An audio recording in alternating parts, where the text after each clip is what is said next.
में हार पर मंथन किया जा रहा है। कमेटी के अध्यक्ष करण दलाल, जितेंद्र बघेल इसमें मौजूद रहेंगे। कांग्रेस के कई नेता समीक्षा बैठक में मौजूद रहेंगे। हार के कारण जानने के लिए आज एक और समीक्षा बैठक होगी। इससे पहले भी कई राउंड की बैठकें हो चुकी हैं। आपको याद होगा कि हारे हुए प्रत्याशियों को भी कांग्रेस ने दिल्ली आमंत्रित किया था, उनसे भी फीडबैक लेने की कोशिश की थी। फैक्ट फाइंडिंग कमेटी का गठन किया गया था और हरियाणा विधानसभा चुनावों में कांग्रेस को जो हार मिली है, पहला ठीकरा तो ईवीएम पर गड़बड़ी पर फोड़ा जा रहा है कांग्रेस द्वारा, लेकिन दूसरा कांग्रेस पार्टी के अंदर हार का क्या कारण रहा, इसको लेकर आज एक महत्वपूर्ण बैठक दिल्ली में होने जा रही है। फैक्ट फाइंडिंग कमेटी की बैठक शुरू हो चुकी है। हरियाणा विधानसभा चुनावों में हार पर इसमें मंथन हो रहा है। आपको बता दें कि कमेटी के अध्यक्ष करण दलाल, जितेंद्र बघेल इस बैठक में मौजूद हैं और बड़ा अपडेट निकल कर आ रहा है, जहां हरियाणा विधानसभा चुनावों में मिली हार पर मंथन शुरू हो चुका है। यह बैठक शुरू हो चुकी है। फैक्ट फाइंडिंग कमेटी की बैठक शुरू हो चुकी है। कांग्रेस के कई नेता इस समीक्षा बैठक में मौजूद हैं। हरियाणा विधानसभा चुनावों में जो नतीजे आए थे, उसके बाद लगातार कांग्रेस इस हार को पचा नहीं पा रही है और मंथनों पर मंथन चल रहा है। हरियाणा में हार के कारण जानने की कोशिश की जा रही है इस समीक्षा बैठक के जरिए। फैक्ट फाइंडिंग कमेटी का गठन बहुत पहले ही किया जा चुका है। वहीं करण दलाल की अध्यक्षता में ये कमेटी बनाई गई थी, जिसकी आज बैठक शुरू हो चुकी है। वहीं कमेटी हार के कारण तलाश रही है। कुछ कारण तो स्पष्ट हैं, गुटबाजी, संगठन का ना होना, तालमेल ना होना, ये कुछ कारण हैं, लेकिन इसके इतर किस तरह से इन कारणों से उबरा जा सकता है, इसको लेकर संभवतः ये बैठक है। पहली बैठक में ईवीएम में गड़बड़ी की बात सामने आई थी। ईवीएम पर ठीकरा कांग्रेस लगातार फोड़ रही है। कुछ लोगों ने अंदर खाने गुटबाजी की भी बात कही गई थी। जिस तरह से कैप्टन अजय यादव ने भी सोशल मीडिया हैंडल पर खुलकर कुछ बातें लिखी थी, उसके बाद से ये स्पष्ट था कि कहीं ना कहीं तालमेल की तो कमी जरूर है। हाईकमान को रिपोर्ट पहले ही ये कमेटी सौंप चुकी है। फैक्ट फाइंडिंग कमेटी का बहुत पहले ही गठन किया जा चुका है और अपनी रिपोर्ट हाईकमान को ये कमेटी सौंप भी चुकी है। हरियाणा विधानसभा चुनावों में मिली हार के बाद लगातार मंथनों का दौर जारी है। कांग्रेस इस हार को नहीं पचा पा रही है और ये खंगालने की, जानने की कोशिश करिए कि आखिर हार का कारण क्या रहा। करण दलाल की अध्यक्षता में एक कमेटी बनाई गई थी। हार का कारण यही था कि हरियाणा में संगठन नहीं था कांग्रेस का, हरियाणा में गुटबाजी थी, हरियाणा में हर कोई बड़ा नेता अपने चहेतों को टिकट दिलाने में लगा हुआ था। ये वो कारण थे जो प्रत्यक्ष है, लेकिन फिर भी लगातार कांग्रेस समीक्षा बैठक कर रही है और इसी क्रम में आज भी फैक्ट फाइंडिंग कमेटी की बैठक शुरू हो चुकी है।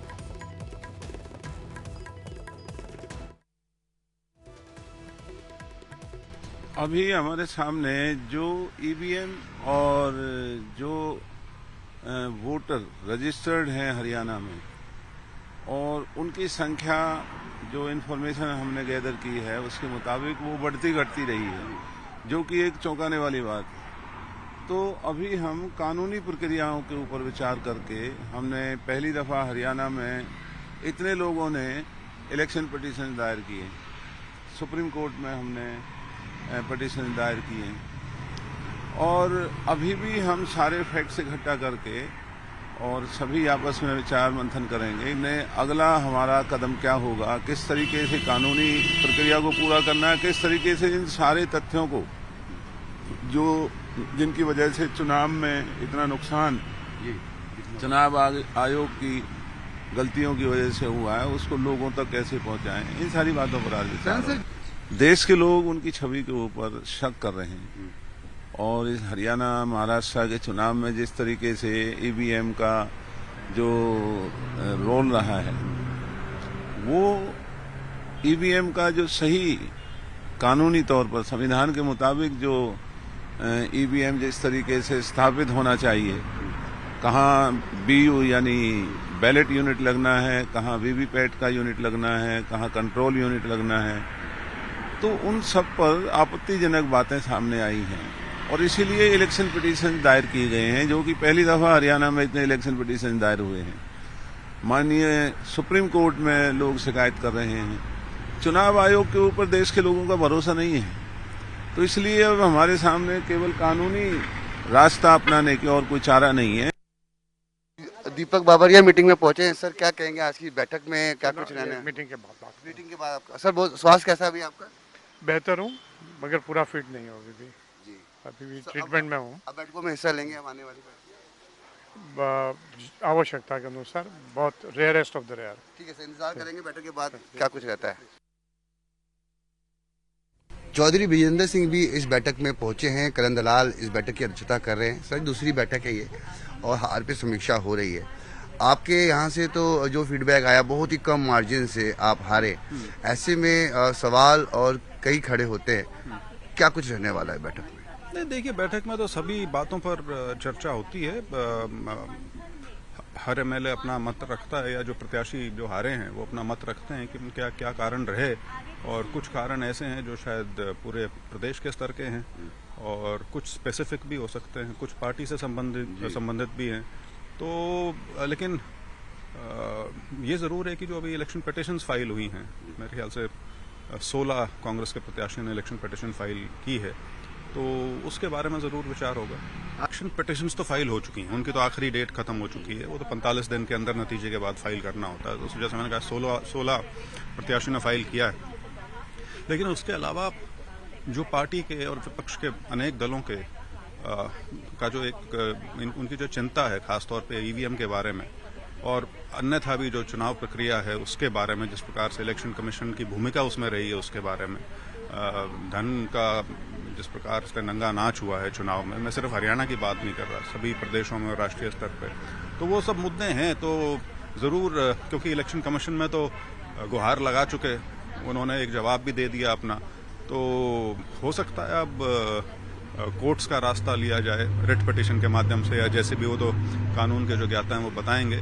लेकिन दोनों स्तर पे चीज़ है, इलेक्शन पिटिशंस भी हैं और दूसरे कानूनी रास्ते जो अन्यथा हैं वो भी इस्तेमाल किए। दिल्ली से कैमरामैन संजीव वर्मा के साथ में रवि मिश्रा, न्यूज़ 18।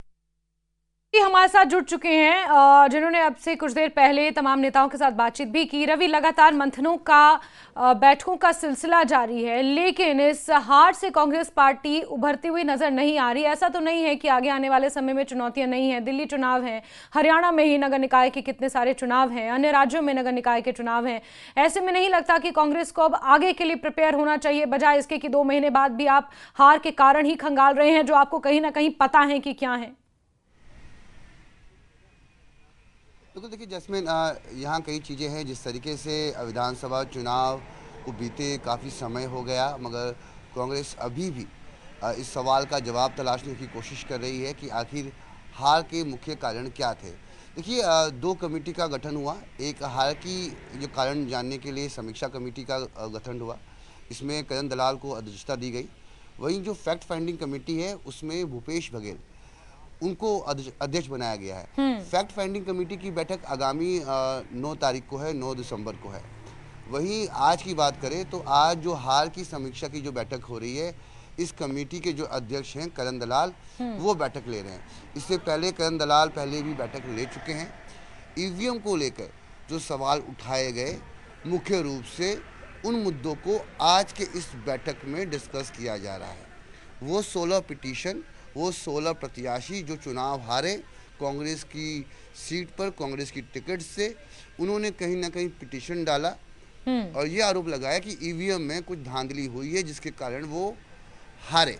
ऐसे में समीक्षा बैठक जो कि करण दलाल की अध्यक्षता में हो रही है, उसमें तमाम वो लोग पहुंचे हैं जिन्होंने पिटीशन डाला है, जिन्होंने चुनाव लड़ा और आरोप लगाए कि ईवीएम के कारण उनको हार का सामना करना पड़ा।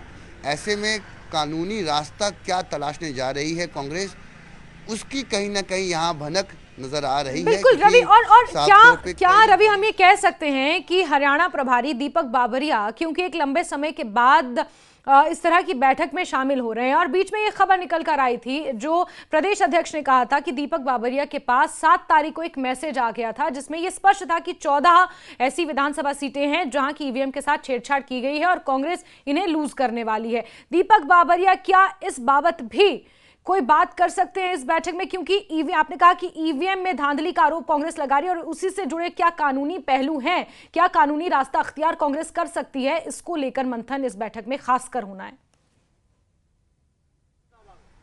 बिल्कुल, देखिए कई ऐसे वरिष्ठ अधिवक्ता भी इस बैठक में मौजूद हैं जो कि कानूनी जो कदम उठाना चाह रही है कांग्रेस, उसको लेकर कहीं ना कहीं जानकारी उपलब्ध कराएंगे। क्या रूपरेखा रहेगी, क्या रणनीति रहेगी। दीपक बाबरिया बहुत दिनों बाद नज़र आए हैं, क्योंकि चुनाव बीतने के बाद वो मीडिया डोमेन से कहीं ना कहीं नदारद हो गए थे, उनका कोई बयान नहीं आया। हालांकि दीपक बावरिया प्रभारी के रूप में काफ़ी मुख्य भूमिका उन्होंने निभाई है। टिकट वितरण में बात कर लीजिए और इलेक्शन कमेटी की बैठक में बात कर लीजिए, जो कांग्रेस की कई बैठकों का दौर चला उनमें तमाम भूमिका दीपक बावरिया ने निभाई है।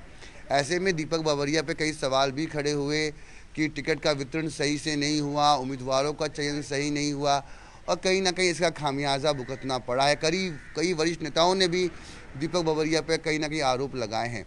आज वो बैठक में पहुंचे हैं, उन्होंने साफ तौर पे ये भी बताया कि मैं स्वस्थ नहीं हूं, महत्वपूर्ण बैठकों में हिस्सा लूंगा।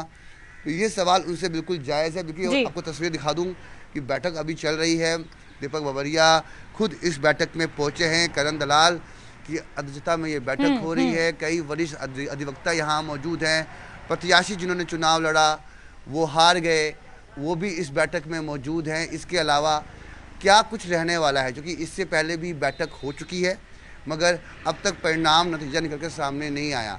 आज की बैठक के बाद 9 तारीख को बैठक है और उस बैठक के बाद उम्मीद जताई जा रही है कि पूरी जो रिपोर्ट है आला कमान के पास सौंपी जाएगी। बिल्कुल रवि, और आज की बैठक महत्वपूर्ण है। इससे पहले भी आला कमान के पास रिपोर्ट सौंपी जा चुकी है। जी रवि, और आज की बैठक के बाद भी आला कमान के पास एक और बैठक होगी, फिर रिपोर्ट सौंपी जाएगी। रवि, नजर बना के रखें। बहुत शुक्रिया जुड़ने के लिए हमारे साथ।